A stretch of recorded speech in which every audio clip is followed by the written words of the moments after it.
আমি যখন অসুস্থ ছিলাম আমার হাজব্যান্ড আমাকে ড্রাগন ফল এনে দেয়। তো ড্রাগন ফলটা এত মজা যে আমি খালি খেতেই ছিলাম।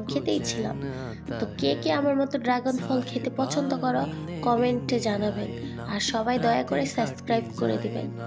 আল্লাহ হাফেজ। ख्याल दिन रहन आता है साहिबा समंदर मेरी आंखों में रह गए हम आते आते जाना तेरी यादों में रह गए ये पल की गवाही है हम रातों में रह गए जो वादे किए सारे बस बातों में रह गए बातों बातों में ही ख्वाबों ख्वाबों में ही मेरे करीब है तू तेरी तलब मुझको तेरी तलब जाना हो तू कभी रूबरू शोर शराबा जो सीने में